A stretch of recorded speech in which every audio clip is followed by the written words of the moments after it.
I'll go through with you MNRO stock, and I'll copy that, I'll paste that and write stock besides it. You can see the name Monro Inc. and you can buy it for 79.34 US dollars per stock, and the market cap is in billions, so it's a big firm, and the dividend yield is 1.11%. So dividend yield, I just want to explain that companies that have extra money left at the end of the day, so after paying their bills, costs and liabilities, they still have extra money left, though that money is paid off to shareholders as dividend. So although the firm is paying very less dividend, 1.11%, but that's extra money they have left after paying all their costs. So this gives a very positive image because they're doing financially very good, they're financially strong, and they still have money left. So it's brilliant. And you can see when this company is formed, you can just click on Wikipedia and you can see this box, and you can see founded 1957. And I will just copy the name of the firm from here, from Google, and I will type in the reviews from Indeed and see what the employees have to say about it. And there are 200 reviews approximately, and it's 2.3 star. And you just can read through it as well to see what the employees working here think about this firm.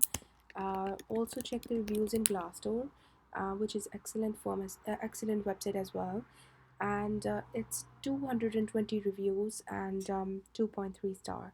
So you can just read through as well, and I want to see if it has any patents, so I go to just your patents.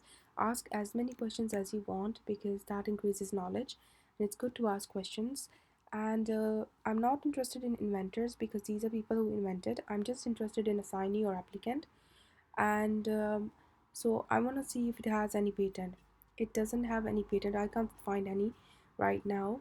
uh, it's not the exact name that we're looking at, and so it doesn't have any patents, because the companies that have patents, it has a competitive edge, and it gives them like makes them like gives them a moat, make them stronger. That means that they can fight the competition and everything. So but this firm don't have any patent.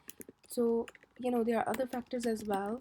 So let's look at Yahoo Finance, and I want to see what the executives who the executives are and what are their salaries.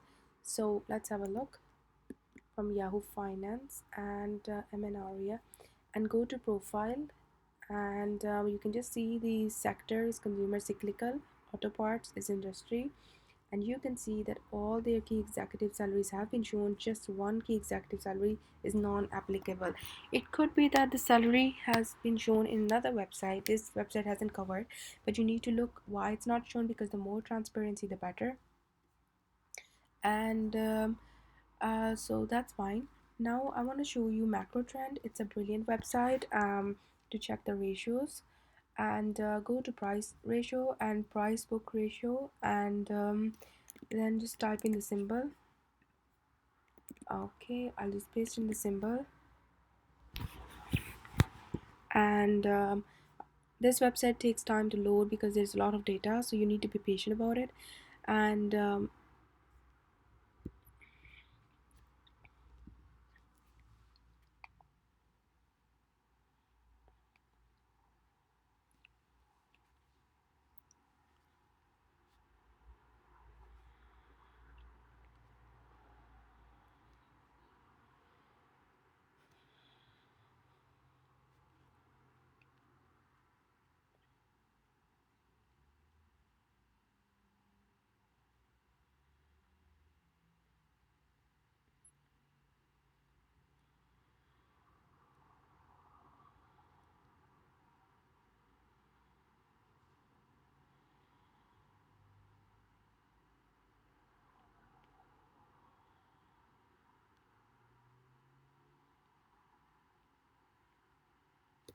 I'm just looking at book value. Book value is the real worth of the share, and market price is the stock price.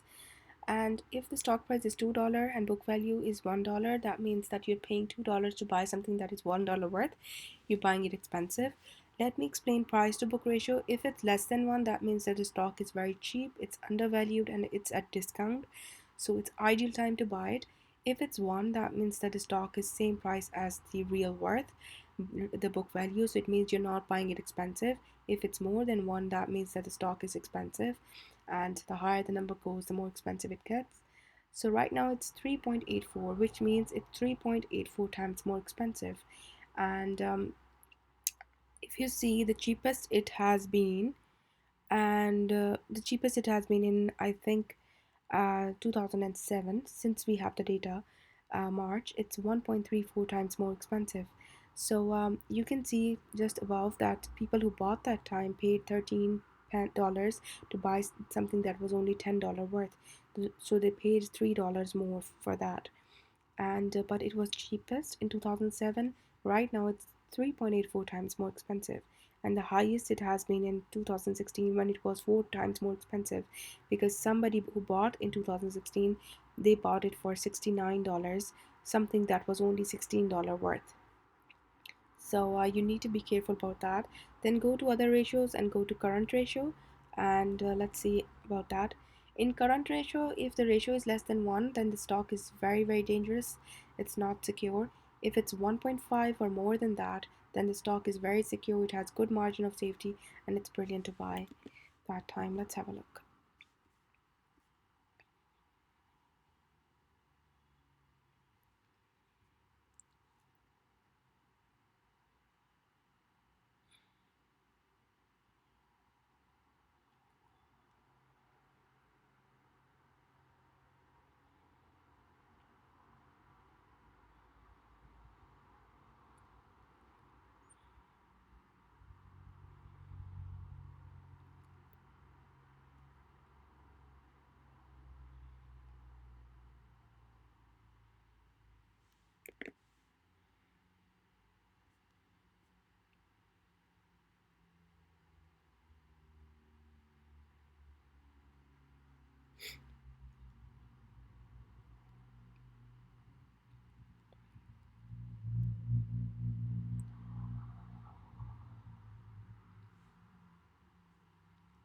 I'm looking for 1.5 more than that. It is less than 1.5.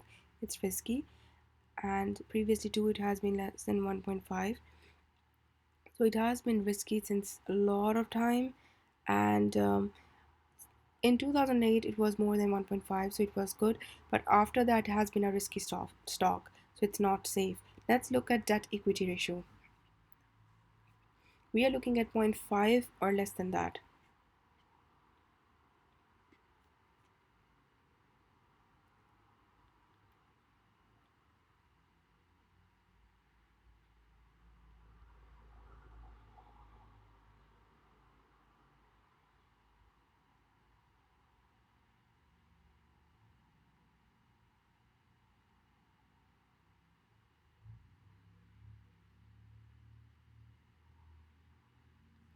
So it's zero point 0.5, it's more than zero point 0.5, slightly more than zero point 0.5, but we're looking at zero point 0.5 or less than that. So it has been previously more than zero point 0.5, it's fluctuating, and then like since 2014 it has been more than zero point 0.5, so it's not very safe stock. So there is a risk actually. um, Return on equity, we're looking at 8% or more than that, for it to be ideal.